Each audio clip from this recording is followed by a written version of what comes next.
and stuff like that. Like, there's all sorts of stuff on the shelf. Y'all don't need to see that, right? So, let's talk progress. We got to start with our stand up because I'm used to an agile environment, right? So, I got to start with talking about what I accomplished since my last stream, what I'm working on now, any blockers I might have, and what I'm going to do from now until next stream, right? So, since last stream, and this is a big one, I do have something to show you. So, with these little guys, in our last stream, we had this overview menu that I added, right? Couple things you'll notice. One, this little question mark icon instead of like some other placeholder, right? But also, notice how it now takes up a reasonable amount of the screen. Like, it really uses up the screen real estate that we have. And if I change... Oh, it scales. Oh, it scales. It's not garbage. And that's because I rearranged some stuff since last stream. So that's like the big one. Another big one is I made some cute little icons that I'm really happy to share with you. So I was thinking it might be nice to have just a little something, just a little bit of something. A little bit of something to represent our room bots and our trongles inside this overview menu. And so I made just put together really quickly just some pixel art renditions of the prototype characters for the trongle and for the room bot, right? So I got some little sprites of some little guys. Isn't that great? I'm really happy with that. I'm happy to share that with you. So there is my update from last stream. Now, as for any blockers I might have, I'm feeling a little under the weather today. So today's going to be a little more of a chill stream in general, if that's cool with y'all. I managed to exercise. I did some chores, not as many chores as I would have liked. So I'm just gonna take it easy, but I'm gonna be with y'all for the stream. That's the goal. So I'm gonna do the normal stream. We're just gonna be a little bit chill about it this time, right? So that's my blocker. As for what we're gonna be working on, so currently the icons that I just showed off are not implemented in the overview menu at all because the drone sheet custom resource that I used to store the stats of the little guys is not as fleshed out as I'd like. So I'd like to flesh that out some more, create some space for those icons and some other stuff, of course, and wire those into the overview so that when I open the overview, I want to be able to see the icons for the little guys, right? Now, in addition to that, due to popular demand, oh, the Trongle sprite is very cute. Thank you. I appreciate that. Due to popular demand, we will be adding another type of little guy to our scene. We're going to add the taterbot, which is a character I had already planned to add, right? But once I do the stuff that I need to do with the drone sheet resource, I'll be in a good spot to add another little character that I had already planned to add, right? So we can put together a placeholder version of the taterbot. The taterbot doesn't have a sprite yet because it doesn't have a placeholder asset yet, right? But that'll go in. And I can actually show you what I'm referencing here. So there is I've been wearing the project management hat a little bit. Come on, be your own window. That's right. Come over here, Miro. Come over here. Miro, please. Thank you. So I've been wearing the project management hat a little bit. I started working on a backlog. I decided to have basically two backlogs. One for stuff that I'm going to do off stream because it's boring and ugly and not fun to watch, and a backlog of stuff that I can do on stream that's at least interesting enough that if I talk about what I'm doing, it's not going to suck, right? And so I'm going to be working on those little icons and fleshing out the drone sheet a little more, and then adding the taterbot, right? But also, too, one of the things I want to do is in that overview menu that I showed you guys, you folks, rather, I want there to be the ability to basically click on one of the things in that menu and have some options I can do with that particular drone. For example, it would be nice if I could click on and then look at a more detailed menu for that particular character, for that individual, right? It'd be nice if I could click on one and then follow them and lock the camera to them so that we could check on someone in particular, someone specific. It would be nice if I could click on somebody and then decide whether or not they are going to help defend the colony or be on task for certain jobs around the pasture, for example, right? Because at the end of the day, this is going to have some colony sim elements. So I want there to be some way to sort of manage your little guys, of course, or send them to storage or whatever. So basically, the things in that menu, they need to eventually be turned into buttons. So that's what this buttonify overview widgets backlog thing means. Now, there's another fun feature that I want to talk about when it comes to fleshing out the drone sheet, and that's going to be trim. And this isn't going to be really a feature of the drone sheet so much as it is going to be about the information about the individual drone, right?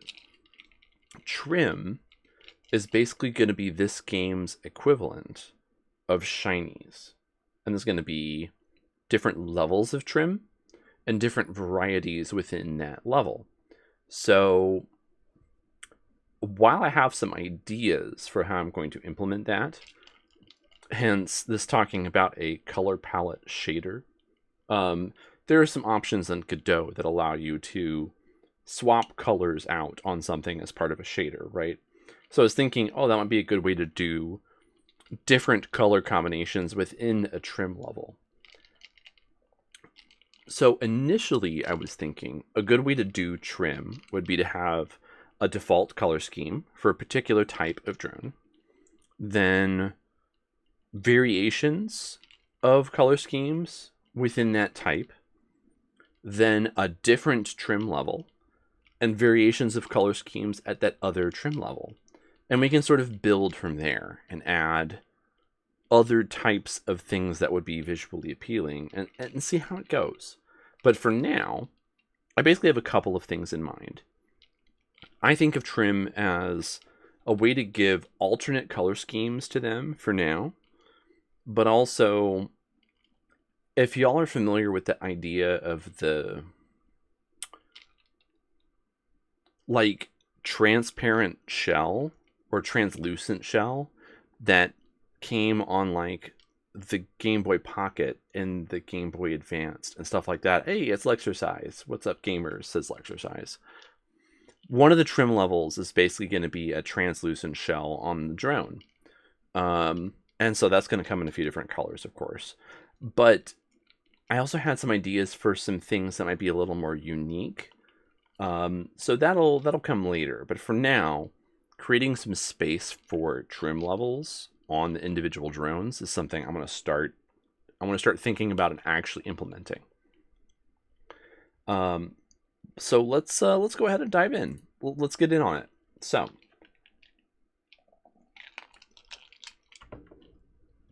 first things first, to get these little icons implemented into the overview menu, we're going to need to modify the drone sheet. We're going to need to add a lot of space to that. So let's go to the drone sheet script, which I think is in drones, isn't it?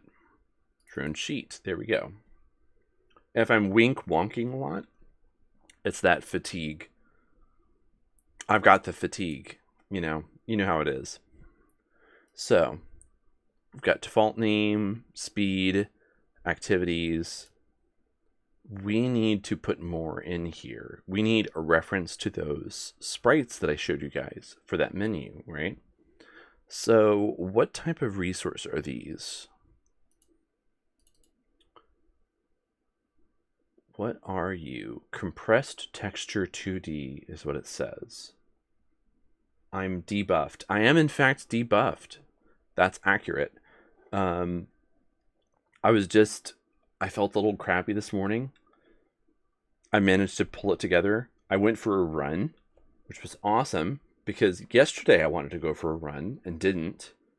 And I went for a run on Monday. But sometimes after I go for a run, I'm run down. Anyways. So we need a reference to a compressed texture 2D to represent that species of drone in menus, sort of like the little icon that's bopping around in Pokemon, right?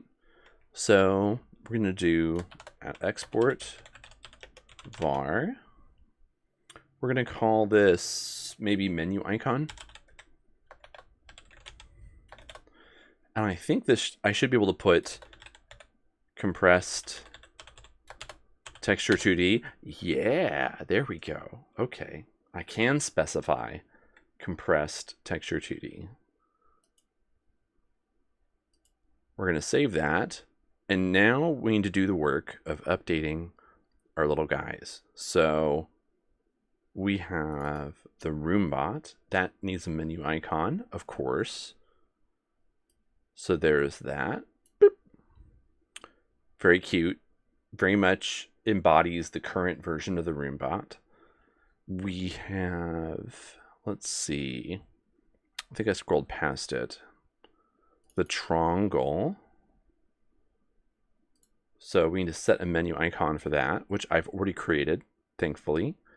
Boop. Looking good.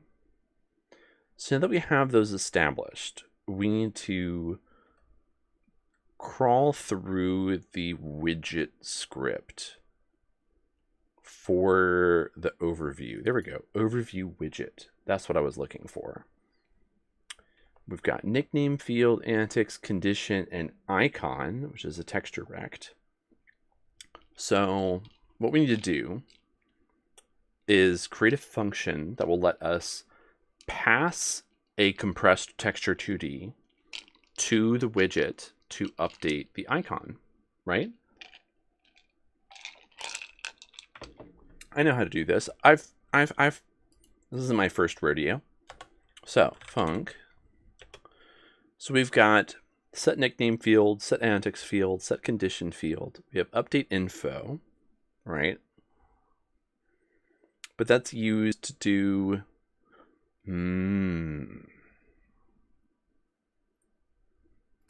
I don't know about update info. We might need to do something with update info, but for now, above it, I'm going to create, because it stands apart from the others in terms of how I formatted it, right? So we're going to do func set, let's see, icon field. That seems good. Incoming. And incoming this time should be a compressed texture 2D, I think.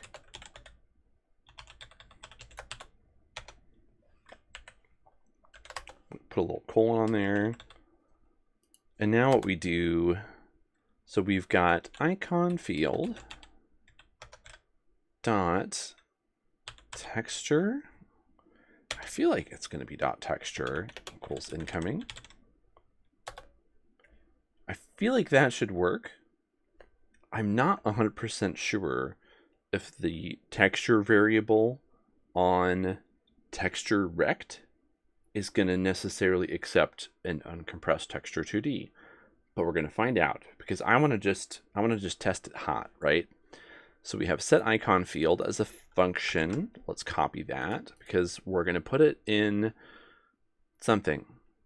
Probably HUD manager, I guess. So we have open overview menu.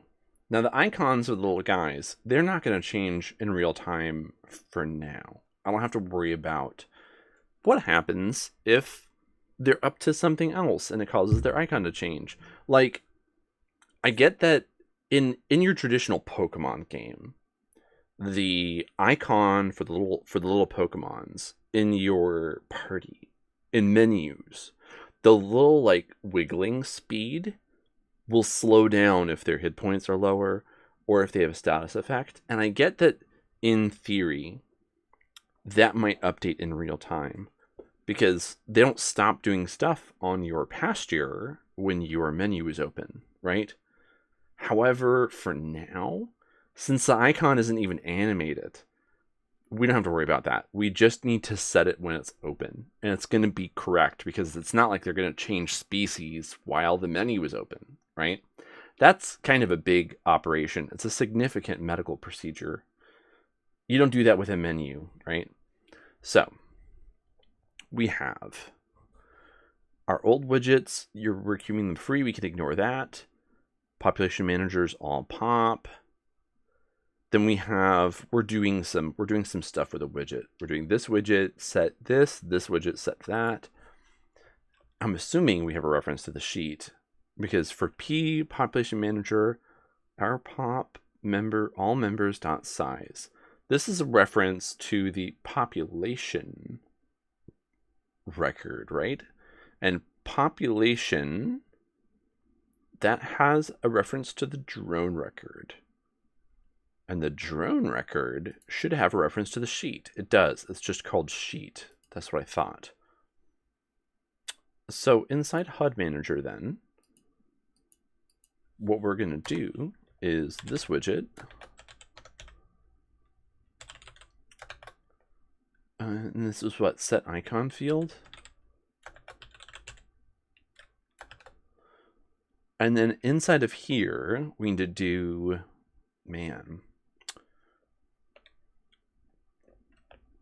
where do you have this widget dot papers equals this record, right? That's their papers. So this would be this record dot sheet dot, what did I call the icon on the sheet? Menu icon. Menu icon. Now we're getting complicated. Dot menu icon. Very cool. We're going to save all. It's going to be in file here. There we go. Wait, what? Hold up. I clicked the wrong button. Save all, not save as. Disaster averted. Let's see if it works. I think it will. It should. So we've got our little guys. So if I click toggle overview, would you look at that? Bippy, Teddy, Scrumgus, Snickers, they're all showing the correct little Roombot icon. And down here in the trongles and widget, of course, widget is a trongle, so they're showing the correct icon. That's excellent. I'm happy to see they're showing the right icons here. That's good. That was nice and slick. Now, that question mark icon, unfortunately, is still going to be present, because if I don't have an icon, well, I guess I would set it on the species level, right? I should probably check if that variable is null.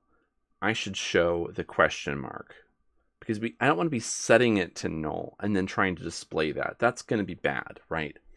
So in HUD Manager, we have this set icon field. This would be something I would do on the widget level, I'm assuming, right? Set icon field, texture equals incoming. What I should do is do an if incoming is null. We need to set a fallback. So let's do a new export variable. At export var fallback icon. And this would be what? Compressed texture 2D. Bingo. So I hit save. Now I need to open the widget scene. I'm doing this now because this is going to cause problems when I try to implement the taterbot character and don't set a unique icon for them. It's going to throw a fit. And so we're just going to get ahead of that. So the fallback icon, as per the overview widget, and this is in the right column, we're going to drag that question mark that I implemented earlier. Boop. So we've got our question mark. This is going to show anytime we have a drone that does not have an icon texture. So in overview widget here, we have our if incoming is null, then we would do icon fields dot texture equals fallback icon. So even though in the actual scene, we could look at it. Let's see, set this to 2D. In the actual scene, we have the icon set as that little question mark there, right? So even though we already have that set, I wanted to make extra sure that we are setting it correctly if we don't have a valid reference. If somehow I miss putting an icon on a new type of drone or whatever. So we've got that. We've got a fallback set up. That actually puts us in an excellent position to create the taterbot. So the time is about the time is at hand. The taterbot has to join us. We're going to save this. And I'm going to test it again real quick just to make sure that that didn't cause problems. Actually, before I do that, we need to do fallback icon equals null. That way we know. Oh, wait, no, it's not here that I do that. My bad. It's in drone sheet. There we go. Equals null. That way, because the default value is null. If I fail to set that value when I'm creating a new drone sheet, then it will display that question mark. Now, we're not going to see the question mark because, as I said before, this isn't our problem yet. We haven't made our taterbot. And for now, we have our triangles, we have our roombots. Everything is displaying correctly. That's what we need to see. But we need to make sure that that other script is working the way we expect it to.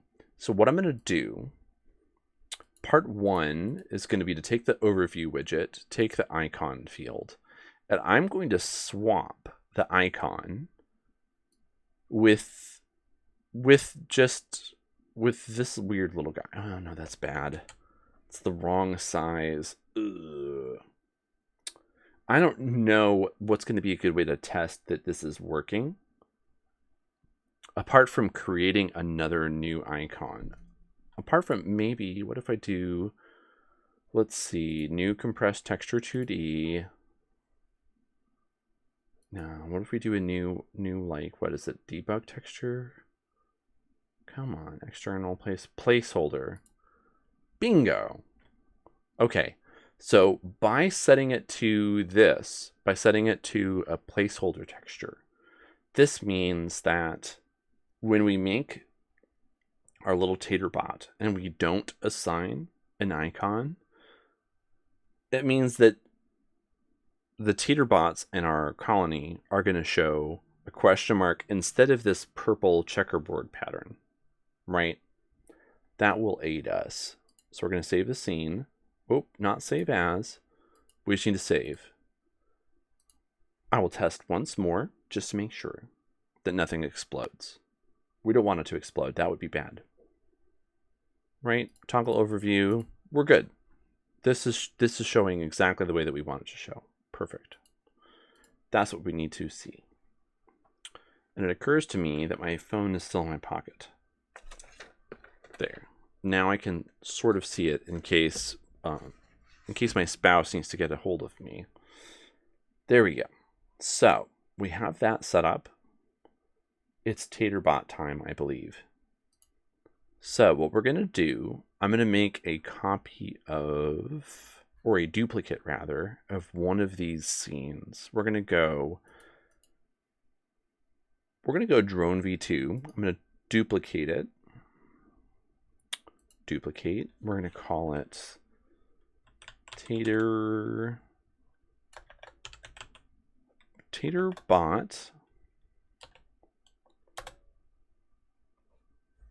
I'm cool with just calling it taterbot. So we have taterbot. We also need to create a sheet type for it. So for that, we go into drone sheets, bingo. We're going to create new. It's going to be a resource. It's going to be a drone sheet.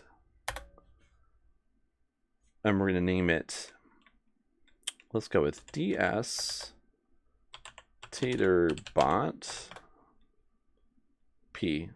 P says prototype. So we've got our taterbot, right? Now, as far as activities go, I think we can at least give it chatter and space out, because those are safe activities to give it. And we can give taterbot some other activities later, but for now, it's basically going to be the same as a roombot in terms of what it can do, because we haven't made very many activities. So we're going to go into activities here, and we're going to slide chatter and space out, because the taterbot is just going to have a little leggies. It's not going to have a proper manipulator, so it can't wave like the Trongles will, right? Now, base speed. What is the roombot's base speed? That would be a good starting point, I think. Roombots have a base speed of 0. That seems wrong. And so do Trongles. Okay.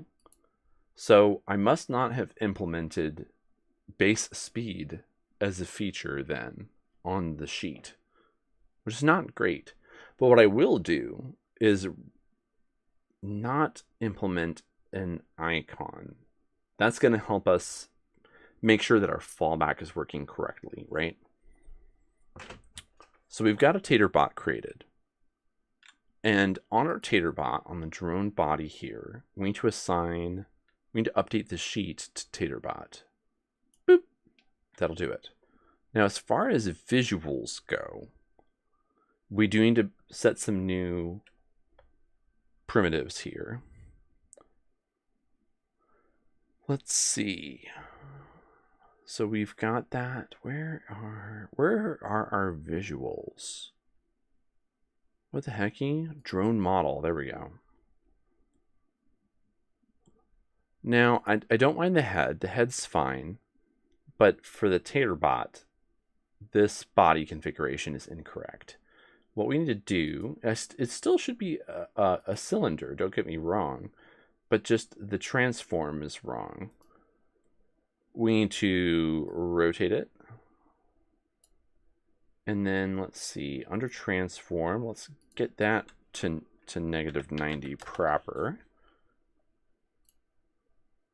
I'm cool with the position, but the scale could use some work.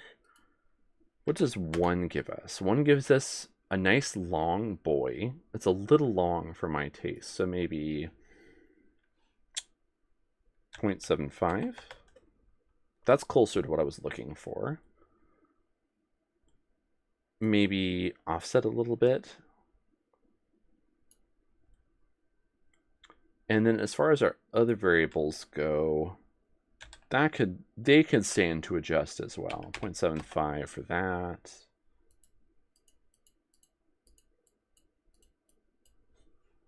.75 for that. Oh, must have done that wrong. Come on. 0.75. Okay, starting to get a little closer. Now, as for the part that would be the head, I don't love the size here. The Y could go a little bigger, maybe 0.5. Not that big. Let's go 0.4.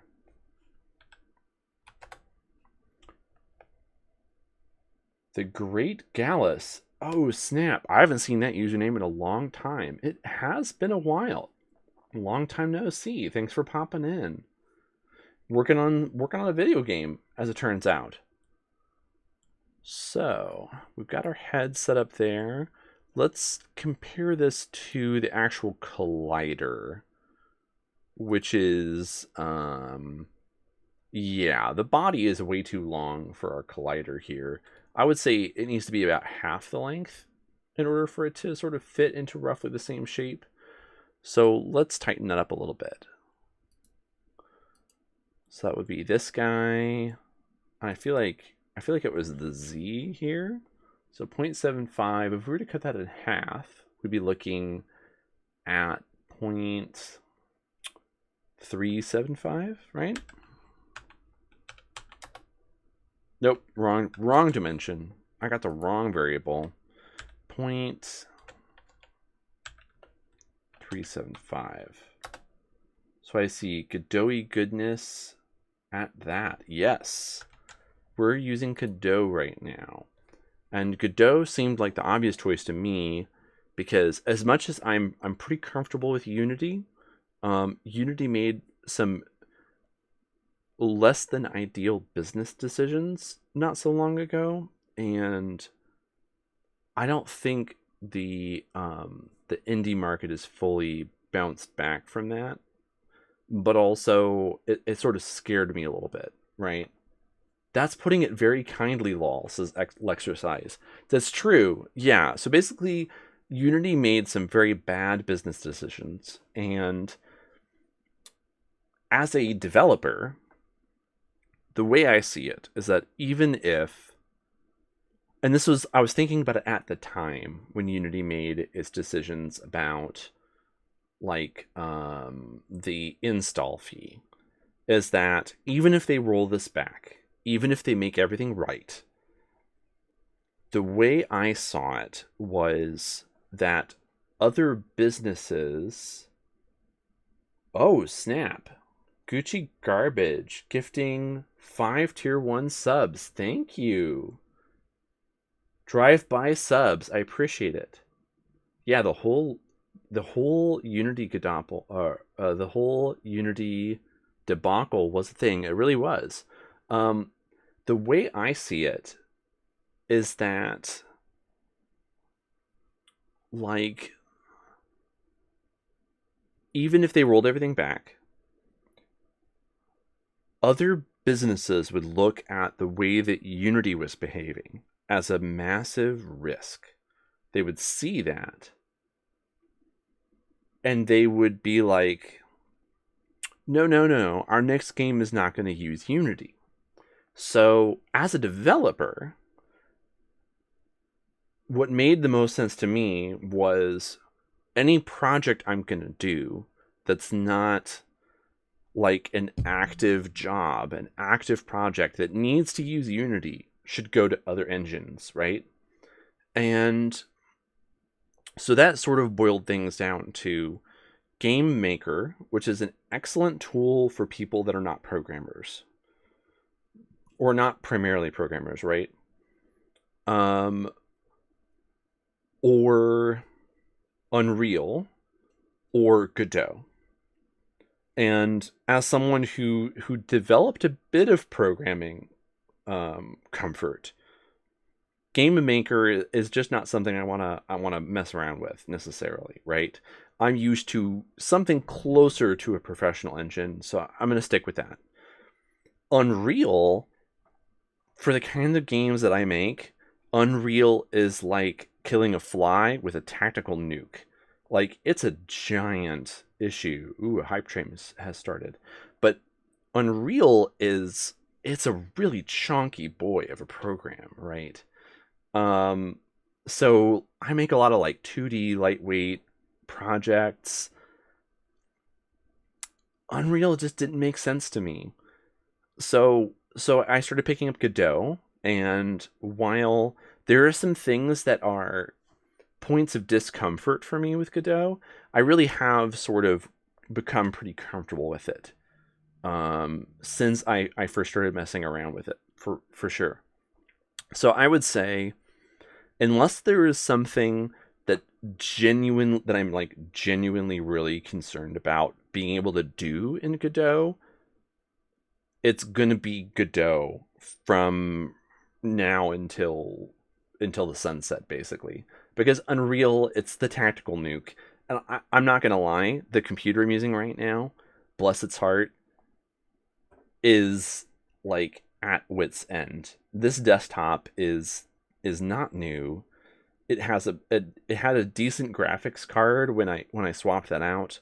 I've put the best CPU that the motherboard can handle on it, and it can't take much more of this. She's trying. She really is trying. That's right, Wiseman's Ultra. So we're just not going to do the Unreal thing. And I'm sure Unreal is going to be great for a lot of kinds of projects. The kind of stuff that I'm working on now, Godot's going to be fine. And push comes to shove, maybe I can look at Unity again. If I know there are a few things that are going to be a real problem, right? Then maybe Unity. But I'm going to try to do as much as I can with Godot as possible at the end of the day. All right, let's tighten this up. We've got 0.375. That is a slightly better size for what I'm trying to do. Let's tuck that in. We're looking a little closer to our little taterbot. We can probably move the head and body up a little bit here, and then maybe give it some little leggies. And I think we probably just take both the parts and scoot them a little bit forward too. It doesn't have to be super precise within our collider here. Yeah, so Greg Gallia says, I saw this. They've done it once. You can't trust them with something like that again. And yeah, that's basically the problem. That even if they roll it back, there's nothing that's going to prevent them from making bad decisions in the future too. So it's just not a liability that I want to have. I don't want to be throwing more skills into this bucket of, of an engine that could become less relevant when I have the choice. All right, now that we have a hype chest, what the heck is this? Interesting. I have no idea what this is. This must have something to do with a hype train. I'm a bit of a noob when it comes to like the intricacies of Twitch, like from a streamer standpoint. So a lot of this is a little new to me. So forgive some of this oddity here, but a little chest popped up on my side screen, and I'm getting a message that my sub goal was met. We're at 10 out of 10. Excellent. I'm happy to see it. It's exciting. Thanks, Gucci Garbage, for gifting a bunch of subs. That was awesome. So I'm just gonna keep working on this little potato bot, and we're gonna see how far I can get it. Awesome that we got there on a stream where I'm like feeling like kind of like crap and just sort of trying to have a chill stream. So that's exciting. Anyways, we need little leggies on this guy, I think. So that means some more of these mesh instance nodes. But we need to make that a child of the drone model here. So leggies required. Leggies are definitely required. Mesh instance 3D. That's what I want to see. And we need to set a new shape here. What would be best for some little guinea pig leggies, right? I think the simplest way to go would be a box mesh that I just make into little toothpicks. For now, that will do the job. I could do a prism mesh that I turn upside down and make it little triangles, right? But I feel like that's more work. Well, is it more work than I want to do? No, I'm willing to do it. I'm willing to do the work. We can do this. So we just scale this way down. And then we need to flip it upside down because it would look super cute. Yes, Wiseman's Ultra, that's true. It would look super cute if we did that. So let's do rotation's going to be 180. And now let's make it a lot smaller. So let's start with 1/10 of the size all around. 0.1. 0.1. And 0.1. Honestly, that's too small. We can no longer see it. Let's push it out to the side a little bit so we know what we're working with. Push it forward a little bit. So I think what we can do is, what if the length were a little longer? 1 is too long, obviously. But 0.1 is too short. So maybe 0.3? 0.25, I think, is going to be our happiest number, if I had to guess. Yeah, it would be a premium leggy. Honestly, that's pretty much on point for a tiny guinea pig leggy. We pretty much have the leggy. So now we need to make a few more of these. Whoop. Oh, we don't want it to be a child of that one. We want it to be a child of drone model. Perfect. I'm glad that you find this cute so far. Why is Miss Ultra? Why is the copy not... Oh. It's because it's not a duplicate. It's a copy. Bad. Delete. Yeah, we need to duplicate this node, not just copy and paste it. Oh no! What happened? I got rid of the wrong one. There we go. Okay. Here we go. So now we're going to do duplicate, shift it to the back. We want there to be a little bit of space for the butt to exist. So maybe, actually that's like pretty much perfect. And so now we can duplicate both of these and simply shift the position, or what, -275. So that means for this guy, we just make it a plus. Boom. This guy, same deal. Boom. We have. I think we've got it. I think we've got our little potato guy. We've got our little pigtato. Our taterbot. There we go. Because the tater tot similarity there is not something I could ignore, right? So we've got our taterbot. We have our pigtato, precisely. So let's save the scene. The taterbot has been created. Now we need to implement it. So our main scene has a lot of little guys. I think we can trim down a little bit on the quantity in order to introduce some taterbots. So let's see, who do we keep and who do we get rid of? Bippy gets to stay, Teddy stays, Scrumpkus gets to stay, Sneckers, of course, has to stay. They're now going to glide for now, and the leggy animations will come later. That's true, Wiseman's Ultra. For now, they are going to glide. I have been messing around with Blender, as you can see from the fact that there's like fences that have models and textures that I made. So part of that messing around in Blender will eventually result in animated little guys with like proper models and textures and stuff. But for now, the little tater bots, they will glide. Animations will come later. Sneckers has to stay. Marvin, of course, has to stay. Scrub-a-bingo, they've got to stay.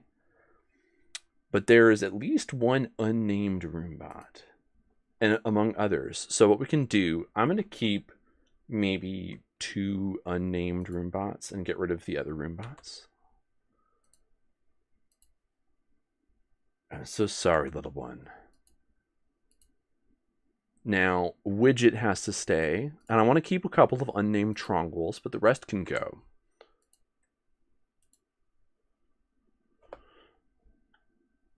They're actors. They are, in fact, actors. And not gonna lie, Great Gallius, now that you have a sub, thanks to Gucci Garbage, you're entitled to name a little robot if that's of interest to you. So if you want to pick a name for a Trongle or for a Roombot, throw it in chat and I will name it officially. Someday I'll actually put time into Blender, says the Great Gallius. Yeah, I'll recommend it. Blender is a pretty cool program. There are definitely some things I don't love about it on first glance, but I think it's growing on me. And it's not that hard to use, really. You just got to find decent tutorials. And I found some pretty good tutorials for like how to do like low poly modeling and texturing that I found really helpful. So if at some point you want me to hook you up, I can drop some links for sure. Now we have our taterbot scene. That's going to be in scenes, isn't it? Come on, taterbot. Yes, we have taterbots. I'm going to throw 3 taterbots in for now. They don't have names yet, but they'll get there. I'm going to move them so they're with everybody else. Let's see. Okay, Great Gallius will think of a name. Good. You have to let me know. Do you want me to name... If is the name you're going to choose, is it going to be for a Roombot or a Trongle, or is it going to be for a taterbot, right? Because all of those are options. I also need to update the game manager has an array of starting drones. We need to update this now that we have a few that are no longer part of the colony, so to speak. We need to sort of trim that down. But I will add our new taterbots to our array here of starting drones. Great Gallius did a tutorial, got a decent idea, haven't put practice in, just threw basic stuff in Trench Broom. I don't know what Trench Broom is. But, you know, practice is always a factor. So many options. That's true. All right. We have our taterbots added to our array. I wonder what will happen if we initiate. Will it just work? Let's see those taterbots moving around. Okay. Okay. They're thinking about it. Stuff is going on. Let's toggle the overview. So we have our Roombots. We have our Trongles. Okay. Something is up because well, for one, I don't believe I set a display name for the taterbots, for one. For two, they're not showing the question mark like they should. So I definitely goofed somewhere, but it's not throwing errors, so that's good at least. But the fact that those are empty is interesting to me. I thought I tested for that by setting it to null. That's weird. Anyways, in the meantime, there are a couple of things I definitely need to do. We got to give the taterbots a display name, and that's going to be in the drone sheet. I also want to go ahead and just assign the question mark to them for their character icon for now, because I don't like that it's just empty. It bugs me. It makes me upsetty. So let's fix that up a little bit. This is going to be, let's see, not in scenes. It's in drones. Taterbot. Let's see, default name. I didn't actually set it. There we go. Tater, oh, I'm in caps lock. Taterbot, bingo. And for the menu icon, let's just set the question mark. That's going to save us a lot of pain. Wait.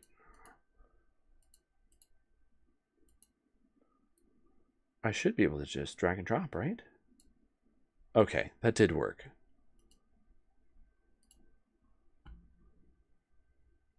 Let's see. Trench Broom is Quake level editor. So I build levels, import them with Funk Godot, export just model formats, static things like coins with it. Oh, okay. Well, I mean, sounds like it did what you needed it to do, so that's pretty good. I'm kind of a big fan of Blender so far. Now, I haven't really met a lot of modeling programs. I used something when I was in college that I don't have access to anymore, of course. And, you know, I keep hearing people talk about what's the industry standard for modeling? Maya? It's Maya, right? Maya was something that a lot of our 3D modelers used when I was working at Lost Gate Studios. And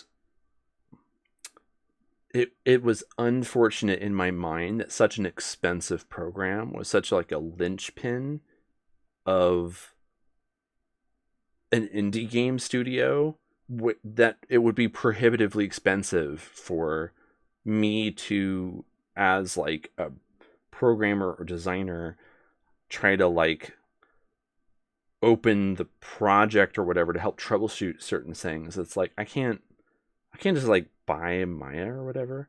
Maya and ZBrush says lecture size. Yeah, I think it was Maya. And it's just like, man, could y'all just use Blend? I can't just ask a bunch of artists that are working on a project to change programs or whatever, right? So, you know, it's more complicated than that. But for my own stuff, I'm going to be using Blender because I'm broke. Gotta use Blender. Anyways, benefit of open source, at least it's cheap. And for low poly stuff, it's fine. It's totally fine for low poly stuff like I'm doing right now. Okay, we have our little taterbots. Let's see if they got their name and their question mark set up correctly, because that's important to me. Right, toggle overview. We scroll down, perfect. We see taterbot, we see a question mark, and we see that they're waiting patiently, spacing out, wanting to chatter. Perfect. That's what I wanted to see. There's one backlog item tackled. Back to the Miro board. Oh boy. So, wire up bot species icons. That's done. I'm just going to set that to like a little lime green. Buttonify overview widgets. Haven't done that yet. Flesh out drone sheets. Oh, we've got our taterbot. We've got our taterbot, so we can set that to green. Bingo. As far as drone sheets go, though, yeah, unfortunate that the expensive stuff is industry standard. Blender's great, says Great Gallius. Yeah, I mean, I think Blender is growing as an alternative to stuff like Maya. So I think it's only a matter of time before it's up there with the greats, so to speak. Maybe it might not ever reach AAA necessarily, but for indie games, I think Blender's already pretty much there. So as far as fleshing out drone sheets go, there's some stuff I wanted to add. Weight class, locomotion, battery, basically values that are going to be useful for tracking some of the actual like game mechanic-y kind of stuff. So let's see. Weisman Ultra says, especially since a Blender movie won an Oscar this year. Oh, that's really cool. I had no idea. That's dope. Good for them. So, on our drone sheet script, let's see. Drone sheet. That should be towards the top, yeah? Yeah, okay. We want to add locomotion type, which is going to be an enum. So that's got to go into shared. So let's open shared. This is where I store all of my enumerators in the project. AFK, Buppy is hungry. Yes. You got to feed your Buppy. It's important. Buppies can't be hungry like that. We got to give the puppies the food. We have to give our pigtatoes the food. All of the pets, every critter, they need the food. It's important. So, enum. So this is going to be locomotion type. This is one of the things, one of the axes in which, like, on a game design level, the identity of the individual robots is really important, right? I think of stuff like BattleBots here and other like fighting robot competitions where the method of locomotion for the robots is really important. In particular, too, about like how the floor interacts with them, whether or not being flipped over is a major problem, right? But there's basically a lot of ways you can move a little robot around. So locomotion type is a big one. So I think in general, it should probably just be called locomotion. Now, did I spell that right? That's something I need to double check. I think I did. Yeah, I did. Okay. I didn't know. Yes, pigtatos, they will yell when it is time for food. And it's very cute when they do that.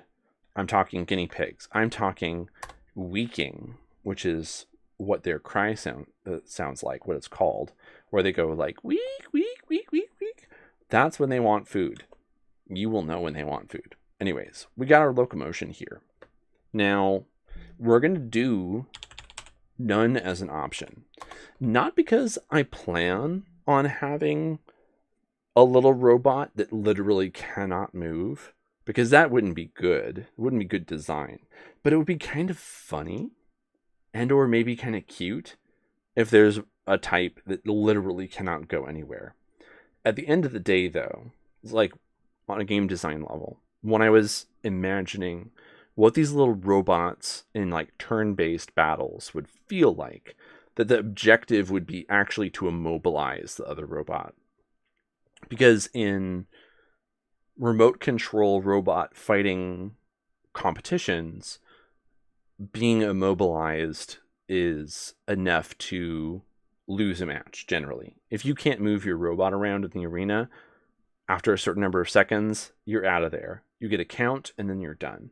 So locomotion type is important, and locomotion none shouldn't really be a valid type. Because this is not a fight to the death. We're not going for deactivation here, necessarily, right? But I'm going to put none there because I just get the impression that could be important at some point in the future, where maybe that's a temporary state somebody has, or maybe I have something in the game that is like a little robot, but cannot move. Sort of like how Pokemon has eggs, right? And you can't send an egg into battle. So having there be space for a little guy that has a locomotion of none, I feel like it's not a bad idea just to have in that enum, right? Just to have the option. Now, other types of locomotion. This is where we get to bring some audience participation into play here. How have you seen robots move around in your life, in your mind, right? We know wheels is an option, right? So wheels or just wheel, I feel like that makes sense. We have crawling, right? Things with leggies. I also know bristlebots are a thing, and I had imagined that I wanted to have something that was definitely a bristlebot. So bristle. We've got leggy. We can actually just call that leggy. And the little taterbots for now are probably leggies, right? Unicycle culture. That would definitely be wheel. But it could be complicated if it's a mono wheel, because then balance is an issue, right? Let's see. Other types of locomotion. I think there might need to be a difference between a multi-leg crawler versus a biped, something with a pair of legs, simply because bipeds have a lot of disadvantages. And while it would be cool if a person's robot was a biped, it would also kind of suck. So biped gets to be its own category, I think. So we'll go biped.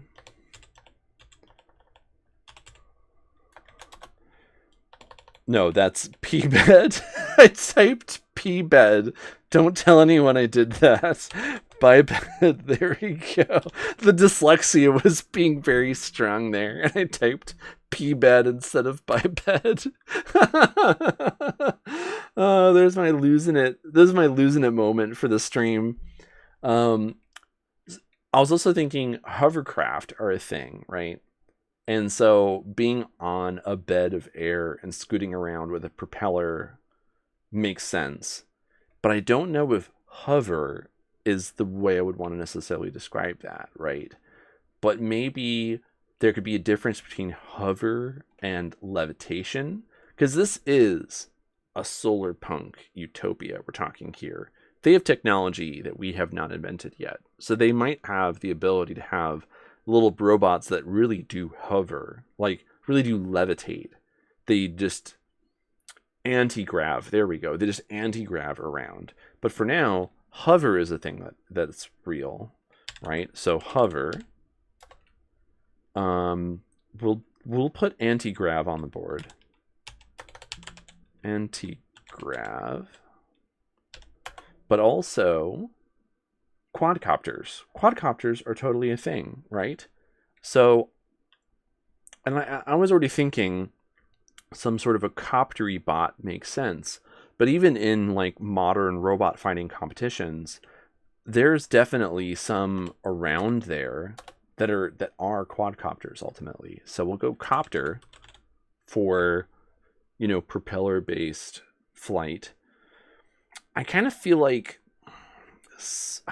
swimming should probably be something someone can do, kind of.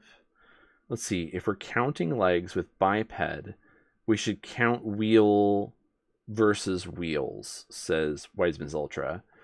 Well, I don't totally disagree with you there.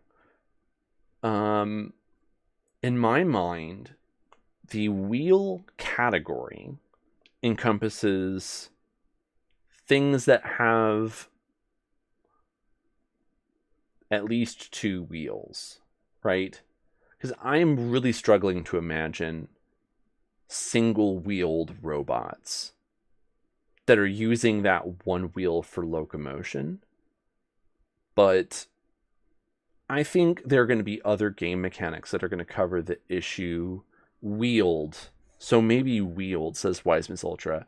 I accept that. That is good, wheeled. Because that encompasses things that have one or more wheels. I like that. That's very pedantic. Because leggy and then biped, that is sort of a hair-splitting thing, right? But I think of leggy as being something that crawls versus something that walks, if that necessarily makes sense. And in the case of biped, it's walking on two legs, right? Where more than two legs puts it into the leggy category. I know that that's funky, but like it's one of those things where a bipedal robot is so much harder to do than even a triped robot or a quadruped. Like there's an order of magnitude of difficulty when it comes to making like a biped that won't like immediately fall over as soon as you like blow on it wrong. So I just wanted to put biped in its own category for that reason. As far as wheeled goes, though, like you definitely have a similar problem with a robot that has a singular wheel, because you don't have the ability to steer with one wheel unless you have some other thing affecting your locomotion. Like, for example, something that I'm imagining like a robot that has a back wheel and is basically scooting in the front. And so if the front is narrow enough, then maybe some part of its arms or weapon could offset its center of balance in a way that allows them to steer without using any wheels to steer, and just use the wheel for forward and backwards movement and use balance to change direction, right? So as much as I would say a single wheeled robot is like a lot harder in the same way as a biped, that's not necessarily true, Because you can get some really primitive single-wheeled robots functioning if you're like a little bit inventive. The question, of course, boils down to like why you just do one wheel though. It's bad. You have no redundancies. And that's just between the engineer and God at that point, and maybe their sponsors. But wheeled is going to be enough for that category, I think. Now, there are some other locomotion methods that I'm aware of that might need to be considered. There is a type of robot that was made that is like a snake. I don't really remember how it actually moves, but it basically slithers, and it's for like moving through tight spaces and maybe moving through debris. Wiggler, says Wise Miss Ultra. I will take Wiggler. We'll put Wiggler on the board. I feel like Wiggler is in a similar category of Leggy, where like we probably can't use Wiggler in menus necessarily, but I could be wrong. I feel like if people saw that a particular robot had a locomotion type of Wiggler, that might make them happy. So Wiggler might get to stay. But we got Wiggler. That's on the board. Wiggler's on the board. Ding. Let's see. They would know exactly what it did. That's true. They would know exactly what it did. It wiggles. That's how it gets around. It wiggles. It's a Wiggler. Well said. Let's see. Other types of locomotion. So we've got Wigglers. We've got different types of leggies. We have bristle. We have hover. There's another type. There's a type of robot I've seen that basically has flying. Flying, says Wise Miss Ultra. So copter basically covers flying. The reason that it basically covers flying is the alternative is things that can do a combination of glide and have like forward propeller, basically like a traditional airplane. But have you ever tried to fight an airplane? Like, they're moving, they're going places. It's very difficult to bring like aviation into any type of system that has like melee combat as like a mechanic. So as much as I could try to have another type of flying in addition to copter, I think I kind of need to just keep it at copter, simply because as far as like robot fighting competitions go, you don't really get the whole gliding thing. Audio cut out for me after you said airplane. I have no idea. Well, I can double check that. Okay, things are looking okay on my end. Interesting. Well, TLDR, I feel like copter covers flying. Okay, I'm back, says Wise Miss Ultra. I think copter covers flying. I am still thinking about water, but like I don't want to deal with trying to implement water in this game right now, so that gets to come in later if I ever reconsider that. There's one other type of locomotion, and there's a robot I know of that uses the rotation of its weapons to move the rest of the robot and steer it and move it forward. But I can't for the life of me remember what they called it. But basically, this was a robot that had two big spinning weapons in its front, and based on the rate at which they made them spin, it could either move forwards or turn. Couldn't move backwards. But there was like no actual locomotion method on it at all, other than how its weapons made it move. And I kind of feel like that makes the case for locomotion type none, to be honest. Because apart from the movement of that thing's weapons, it didn't have a way to move. There was no way that robot could move without the rotation of its actual weapons, right? So I kind of feel like that was locomotion method none as far as this system goes. So we got locomotion. Boom. We've got an enum made for that. So now that we've added the locomotion enum, we're going to save. We go to drone sheet. And now we need to add a variable for locomotion method. So export var, and we'll just call this locomotion with not capital L, lowercase l. And that is of type shared.locomotion.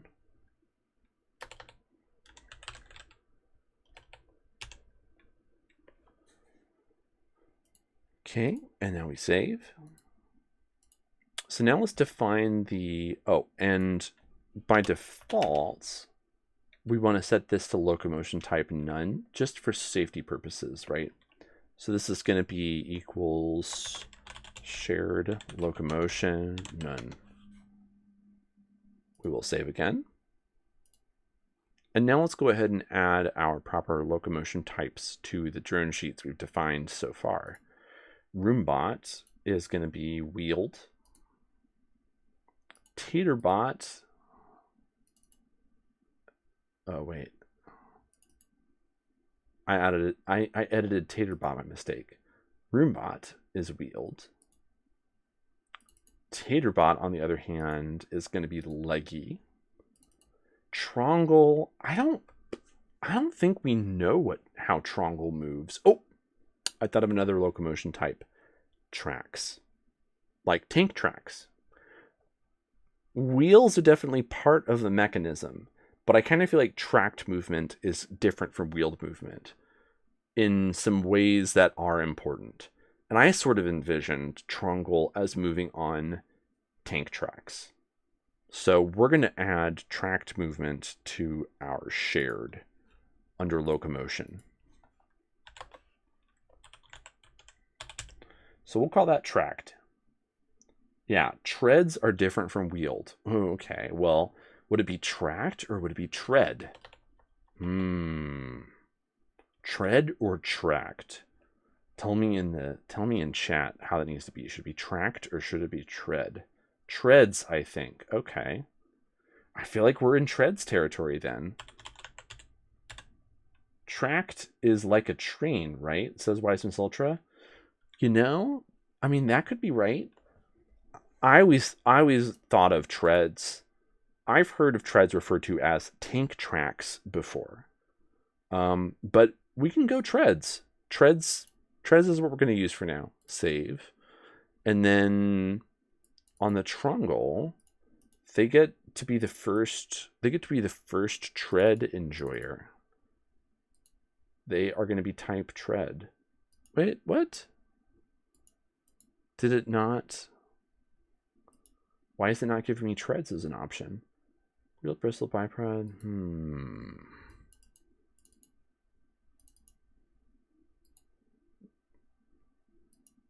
This is strange.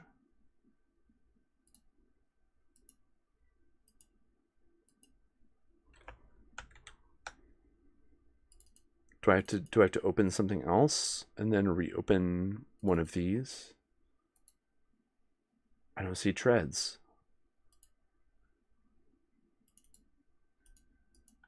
Weird.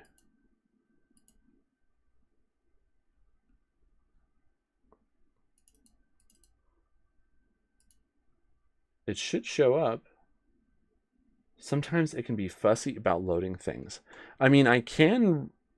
Well, it looks like I have unsaved changes to the scene, maybe? I know there was a way to reload the project. I might have to do that. Reload project before when it gets like that. Yeah.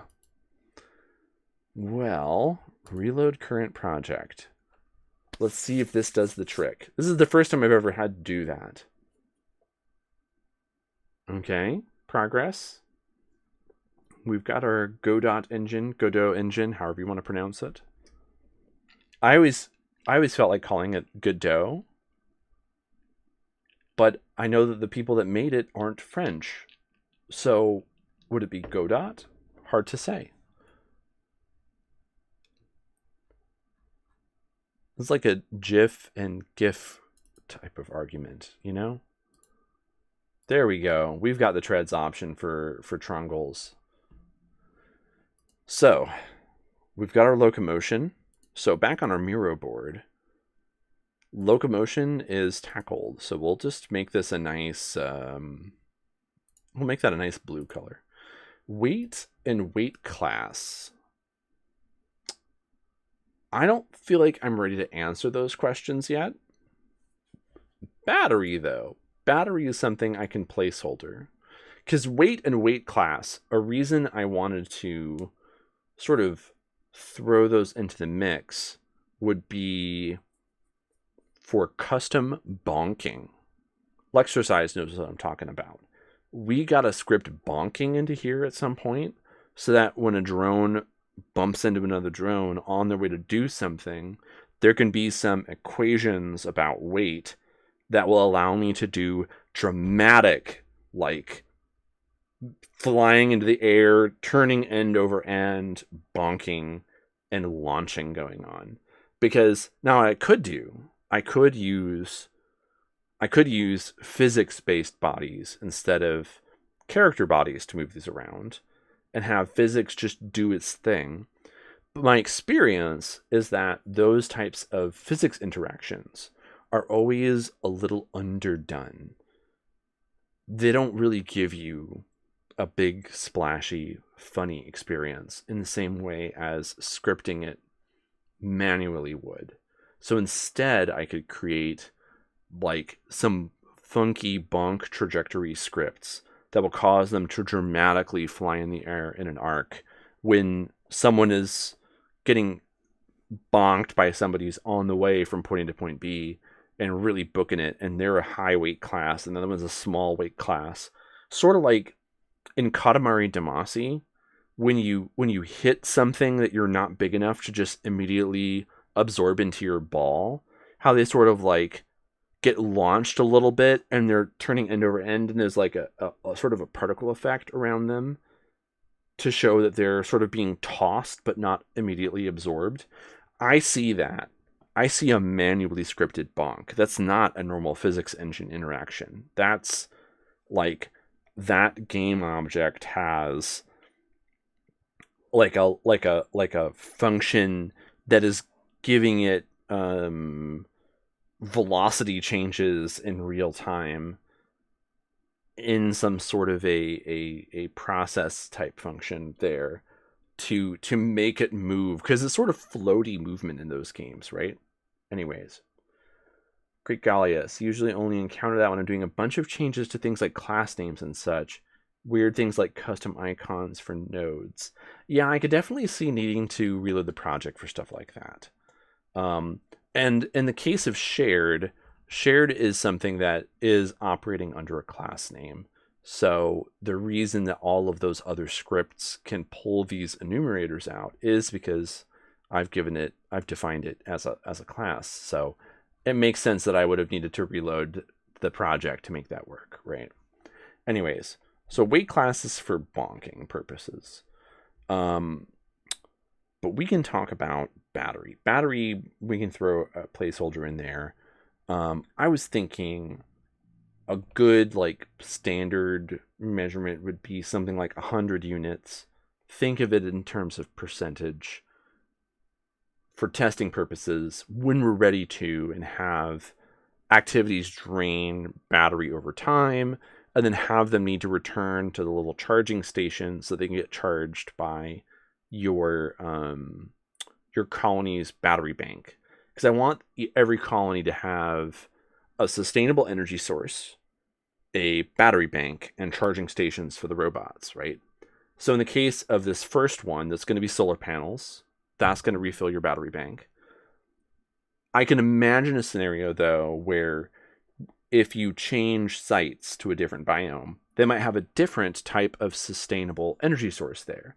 You might move to a place that has wind. You might move to a place that has hydropower. You might move to a place that has thermoelectric power.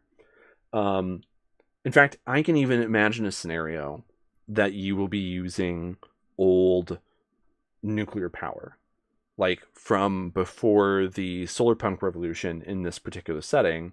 If you're in the city ruins biome, you might be able to tap into old nuclear power plants there to refill your banks. Regardless, though, this is basically going to be one of the progression mechanics where you upgrade your battery banks, you add more charging pads. That allows you to have more drones operating more comfortably, and you don't end up with these queues of drones that are low on battery, that are lining up to get their juice. Thanks for the follow. KK thanks lol. That was kind of a hard one to pronounce, but I figured it out. But if you have these, you don't want to have these scenarios where you have robots queuing up to charge. And in order to test any of that, I have to define some battery power, right? Oh, Great Gallius has to run. Thanks for checking in. Good to see you, and it'll be great to catch up again in the future. See you around. So let's define some battery stuff on the drone sheet. I think that would be a good place to start. Let's see, that's going to be near the top in drone sheet. So we go at export var. So I feel like this would be battery capacity or something like that. However, I would imagine there's going to be some variation for individual drones versus their build or their make or their species or whatever you want to call it. And the drone sheet sort of represents whatever the bog standard is for that species. Bog mentioned.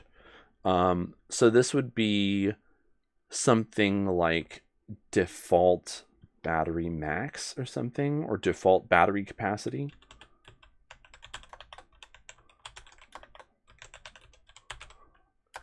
Now, this could be an int, but it's probably got to be a float. I'm not going to lie. There's going to be a lot of things that are going to be moving current battery amounts by less than whole numbers. So this needs to be defined as a float. And we're going to call it 100 for now. Not 1,000, 100. There we go. We're going to save. And I want to double check that the Roombot, the Taterbot, yeah, they all say 100. I'm not going to mess with that number just yet. For now, they all get to stay 100. But in the future, that is a value that could change potentially. I could see that as something that could change.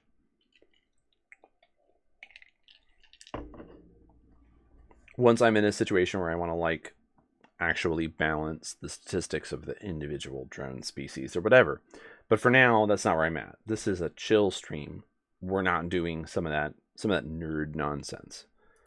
Back to the backlog. We've got battery. So this gets to go.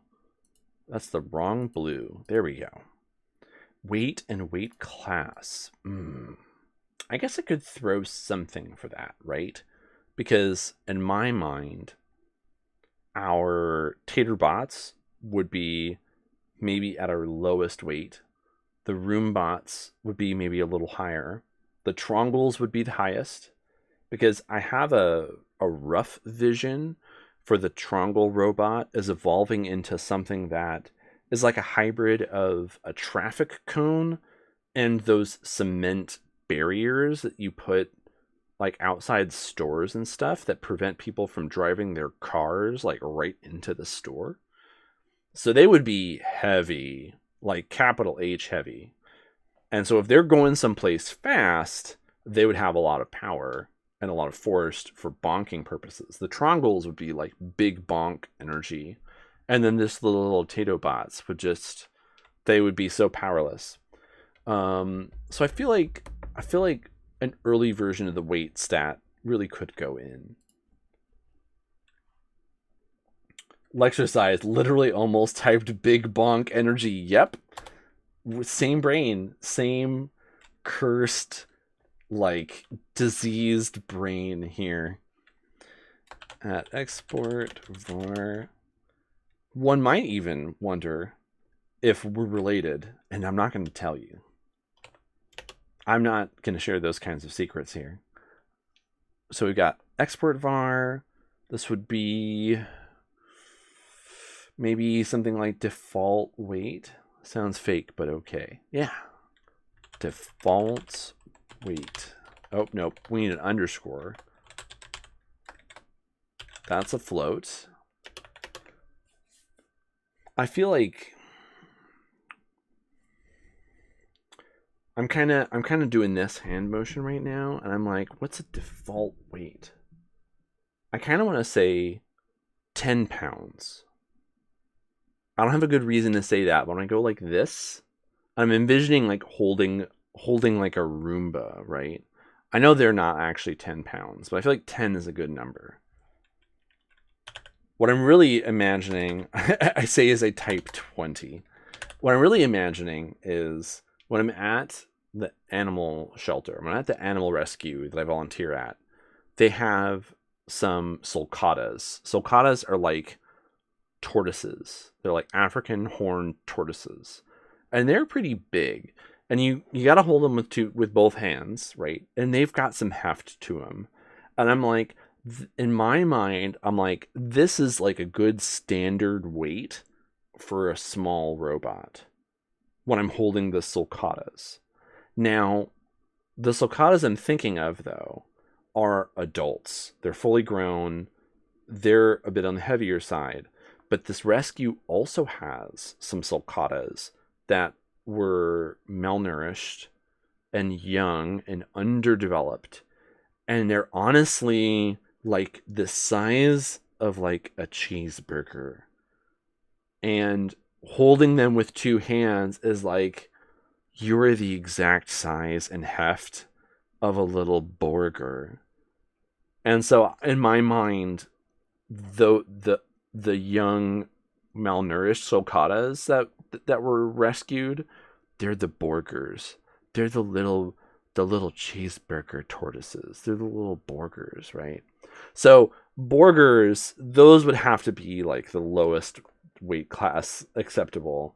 The 10, that would be like and they were very offended. Yes, the little burgers were very offended by being picked up in that way.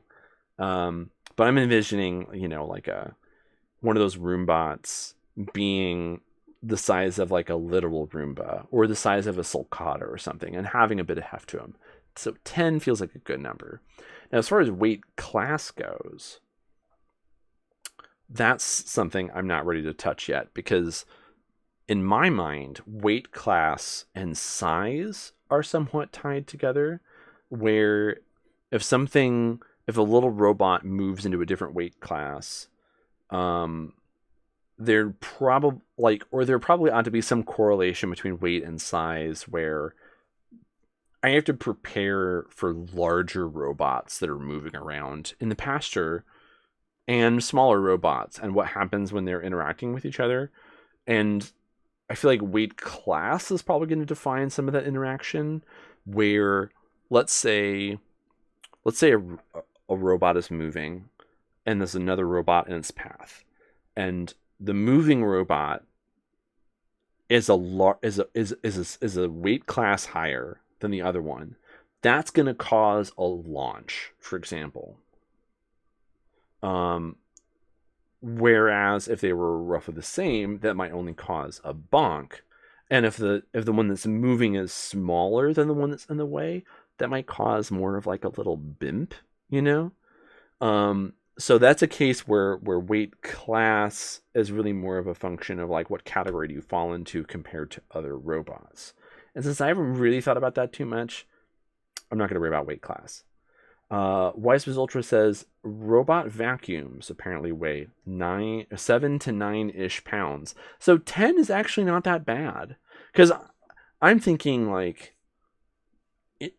a robot vacuum that could like move around in somebody's backyard. Like this is closer to like a robot lawnmower than a robot vacuum, right? Because it's literally on a pasture. If we took our robot vacuum from our apartment and put it out in the yard, it would have a difficult time. It would be sad. So I think 10 pounds would be slightly less sad. I think the collision should be bimp, donk, and bonk, says Wise Miss Ultra.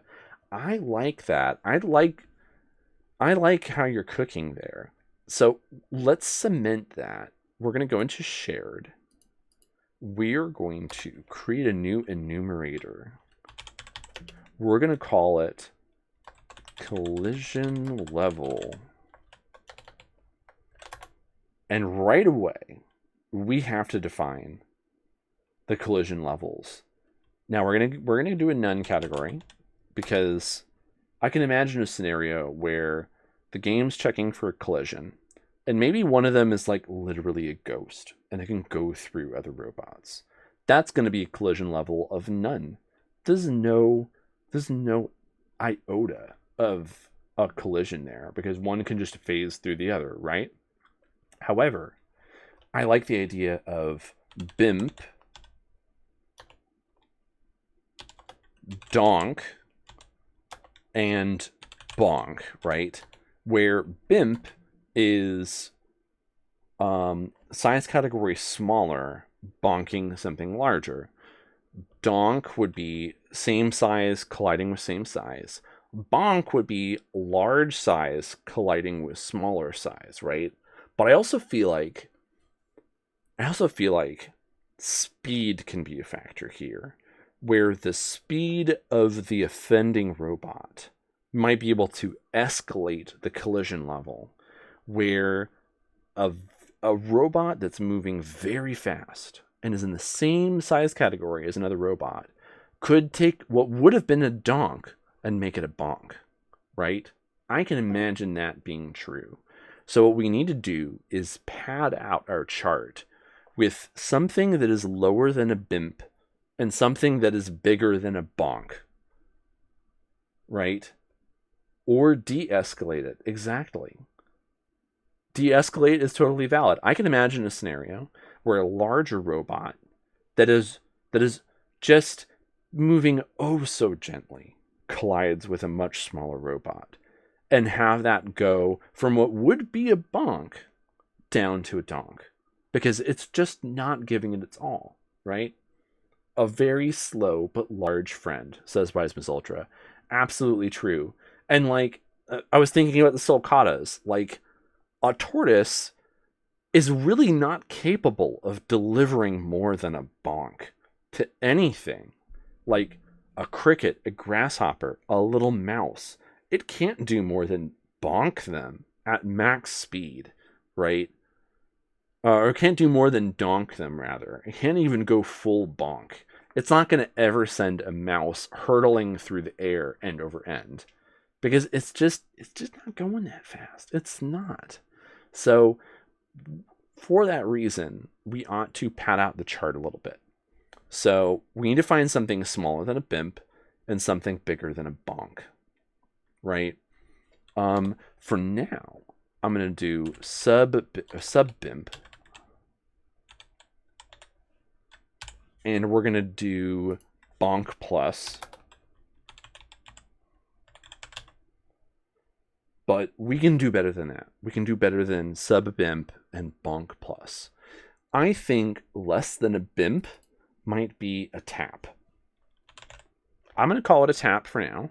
I think a tap says there was contact, but basically also says there was no transfer of force. Nice try, right? As far as bonk plus goes, bonk plus feels pretty funny, but we might be able to do better than bonk plus.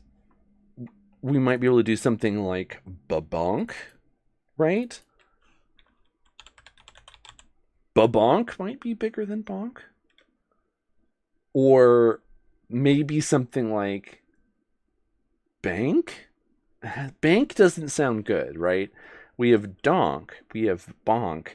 Is there a different consonant we can replace that first letter with that would be better than bonk for large, larger, and moving fast? Tonk doesn't sound right. chonk is a different kind of adjective, right? Or a different kind of action.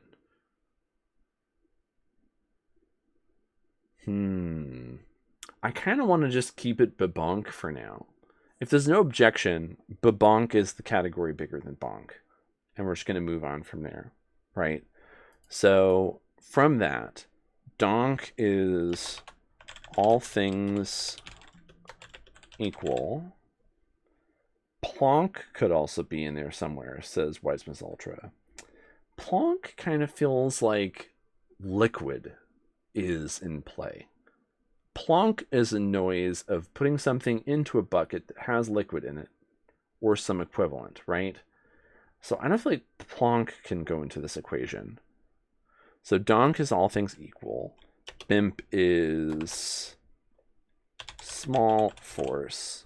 Tap is minuscule force. Bonk is large force. And babonk is fast large force. Whereas none is no contact whatsoever.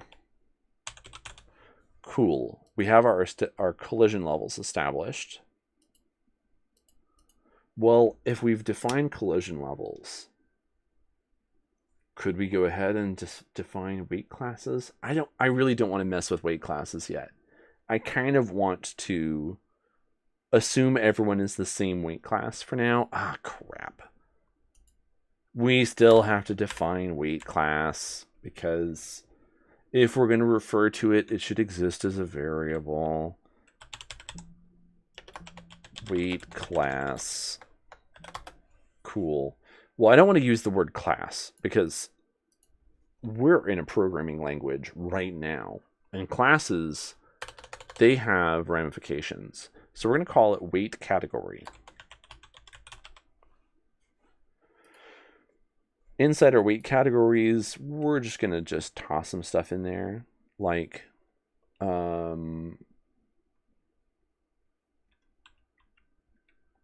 ultralight,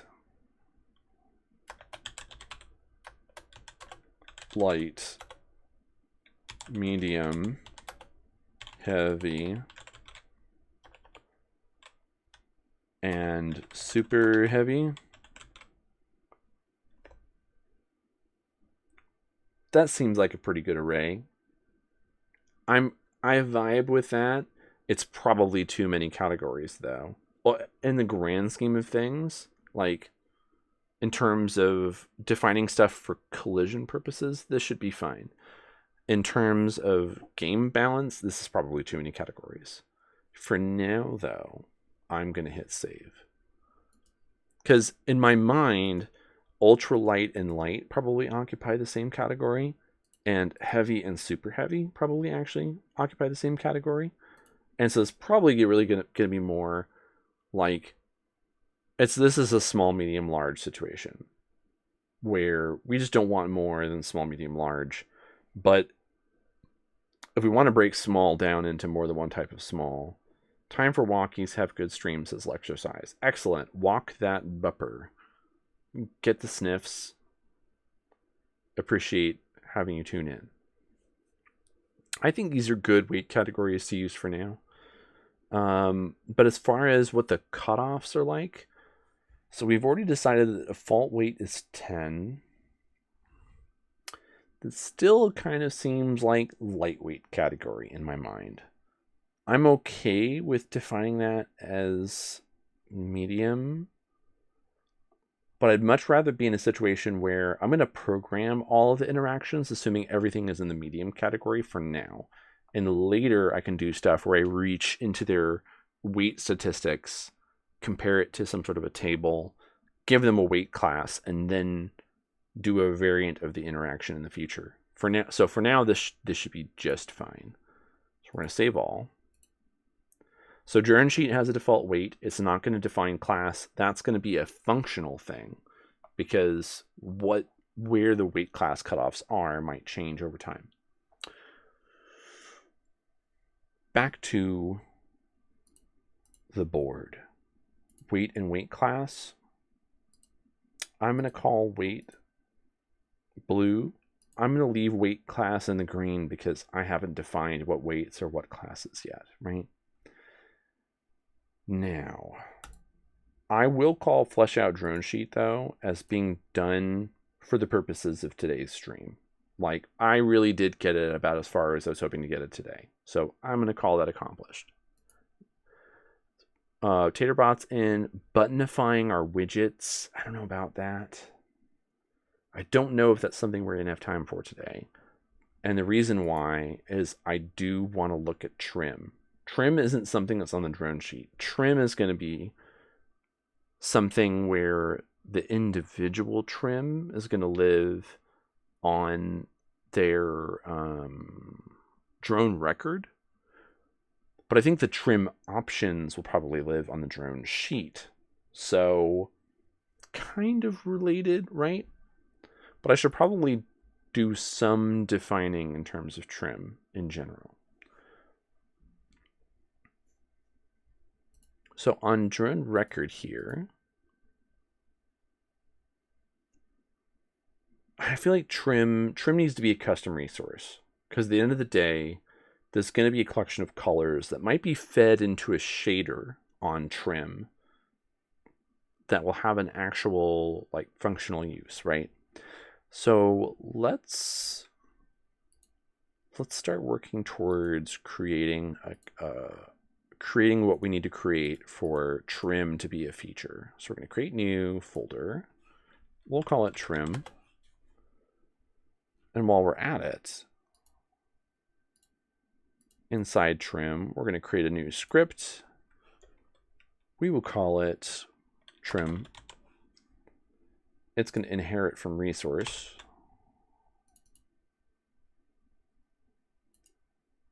And we want to put it in the trim folder, don't we?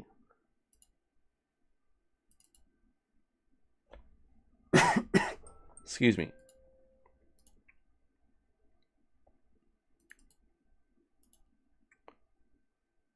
Oh, that was in the inherits. Whoops. Oh, perfect. It's inside the trim folder. That's where we want to create it. Boom, create. So we've got trim, it extends resource. What do our drone sheets look like? They have a class name. Okay. I kind of feel like I want to do that for this guy too. I'm not 100% sure why, but we will. Class name trim. Very cool. Got trim. It extends resource. Inside trim, let's look at our sheet again. So we have basic trims, rare trims, and unique trims. So there's sort of like a trim level. There's also a trim, a specific type of trim, and that's going to have a collection of colors. And so there's probably going to need to be an array of colors on the trim resource, right? And that tells me it's going to be time for export variables for the trim colors. But it's got to be an array. And we need an enum for trim level. So in shared, we're going to go enum trim level. Inside that, we're going to have basic. We're going to have special. We're going to have unique.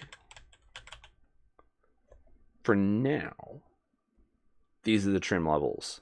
And so the equivalent is going to be basic is effectively going to be common. Special is going to feel like uncommon. And unique is going to feel more like a traditional shiny in a Pokemon game.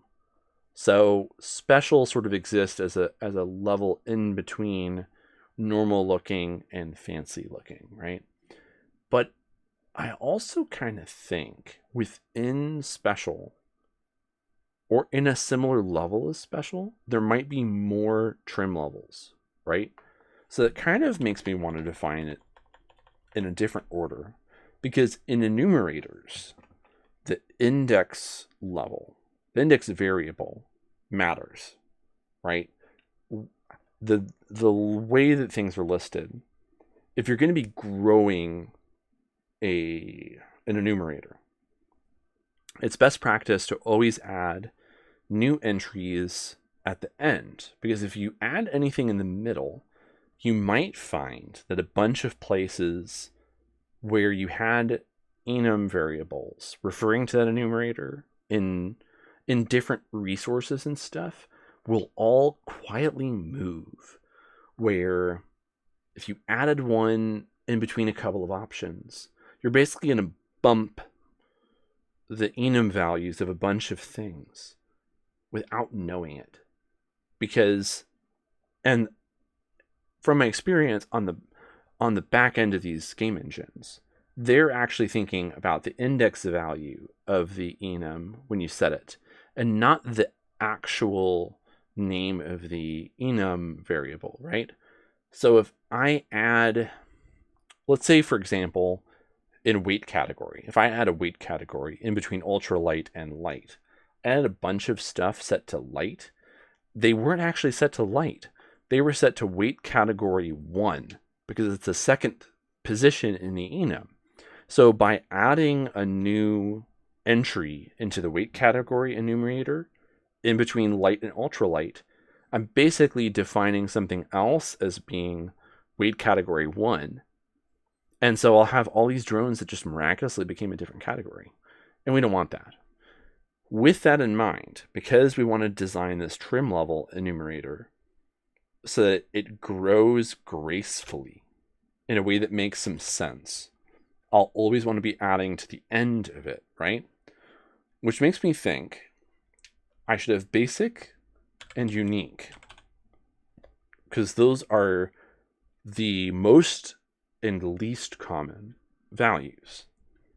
And after unique, we have special, which means if we come up with new trim levels that are similar rarity to special, but just distinct and different in terms of how they look, having a different material and a different texture rather than just a different color scheme, then by adding those at the end, I'm not going to screw up the ones I've already created, right?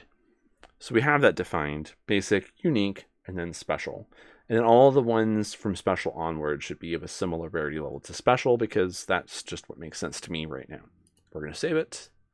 Then in trim, we're going to do at export func.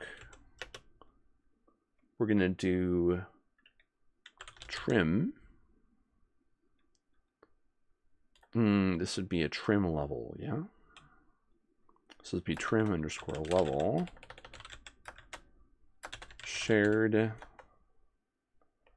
dot trim level equals shared trim level basic.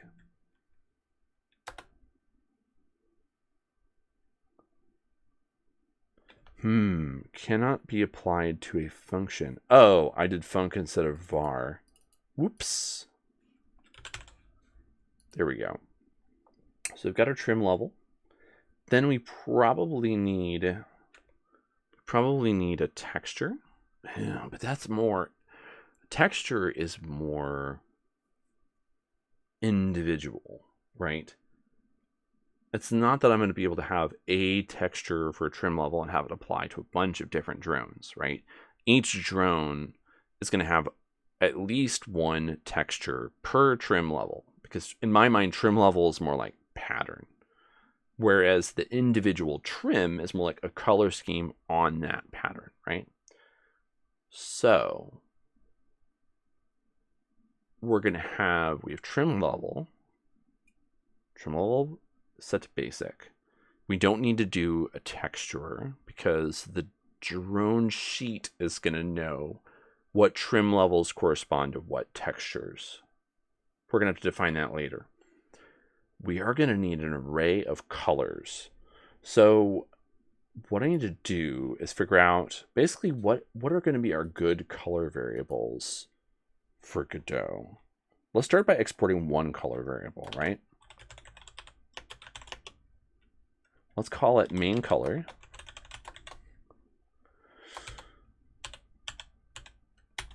Okay, so color is a thing, but color palette is a thing also. And I know in Unity, there's a difference between color and color 32. The color 32 variable type in Unity allows for the alpha channel, whereas the color variable does not. Okay, let's look at the tooltip. RGBA format. Oh, perfect. Yeah, color is going to work just fine. So we have main, okay, so main color. If we define main color, that appears to work. Now, I'm very tempted to just go with an array of colors, right? Because, I could probably come up with some logic that figures out the length of the array and is able to figure out that you have, and try to replace, where applicable, main color, secondary color, tertiary color, and you go down the list.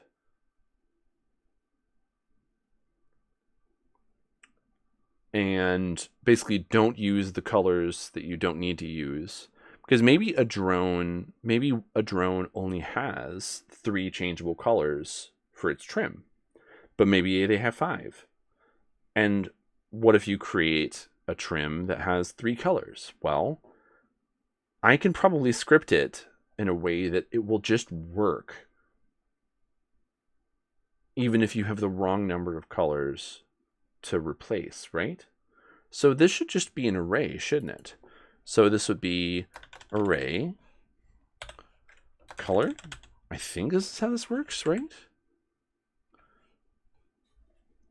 I've defined array as an export variable somewhere else. That was in main scene, wasn't it? Let's see. Array character body equals brackets. Okay. So we go equals boop. Bingo. We have our trim resource.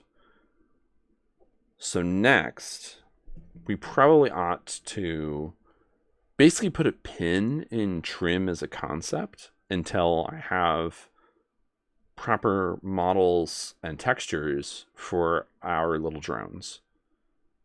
Now, I can't guarantee that I'm going to have models and textures for our little drones between now and next stream.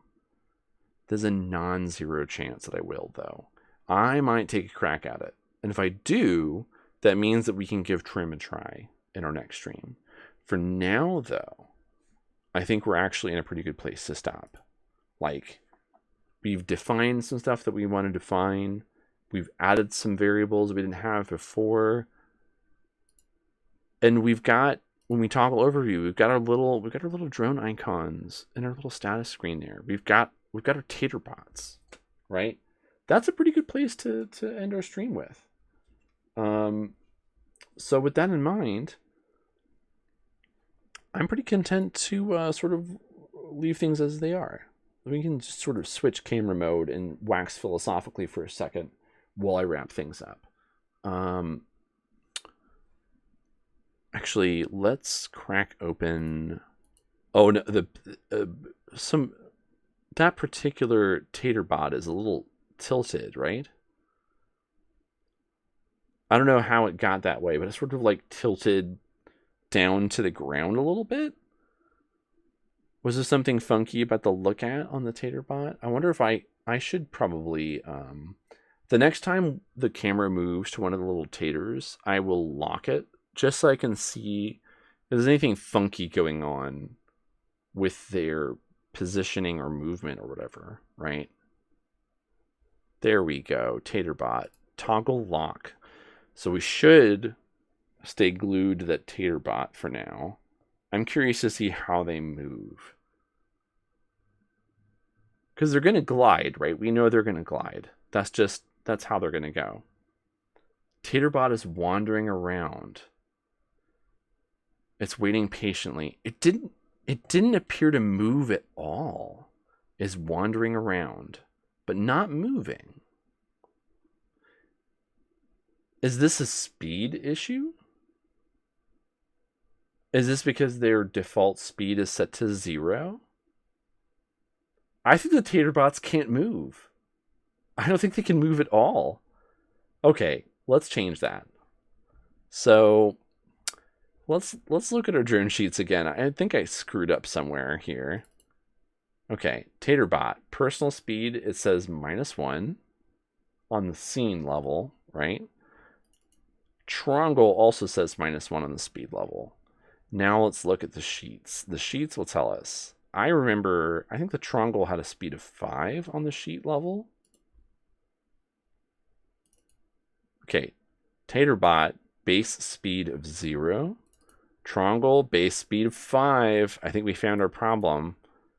Okay, so the roombots have a speed of 3. The triangles have a speed of 5. How fast should we make the little taterbots for now? I'm kind of feeling 6 or 7. I think they should be zippy little guys.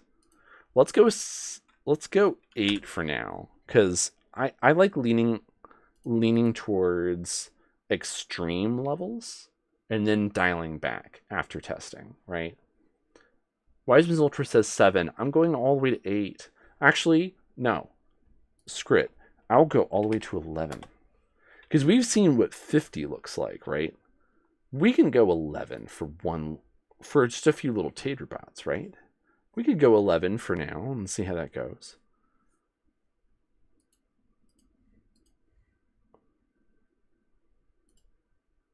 Okay, we've got a taterbot. We can toggle lock.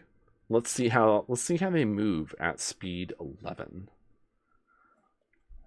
Currently spacing out, waiting patiently. But if they start zipping around, then we know something's up. Spacing out. Okay. They should go from spacing out to waiting patiently again. Okay. But if they start to wander around, then we should start to see them really move. Yeah, okay. I like the fast taterbots for now. I'm cool with having their speed at 11 for now. We can rebalance that later. Very cute, actually. Honestly, just having a little cylinder with some tiny little leggies is pretty dang cute. I'm not gonna lie. There's almost nothing going on here, and it's really adorable. They're on their way to get some lettuce. They want to talk to that trungle. That's really cute. Okay. I love these little guys. Oh man. Adorable. Okay. I think that's a pretty good time to leave this off. We've defined our weight classes. We made our little Tato. We got our icons in there. We were thinking about locomotion and stuff. I think we made a lot of good progress today. I feel like that was a fun time. And between now and next stream, who knows? I might have models. I might have textures. Maybe I've revolutionized the little guys. But maybe I've just done some little stuff around the barn and the gate and stuff. Because there's a feature I really want to work on where I'd like them to be able to, instead of having them all just sort of scattered around in the scene, I'd like to have them all come out of the garage at the start when you boot it up. So that means that they need to be generated and instantiated from like using the scene and the drone record data and the sheets in order to actually set them up, which is going to put me in a really good spot for other more complex game mechanics, right? But for now, I'm pretty happy with how things are going. It looks nice. And we'll pick this up next time. Anyways, see y'all later. Bye.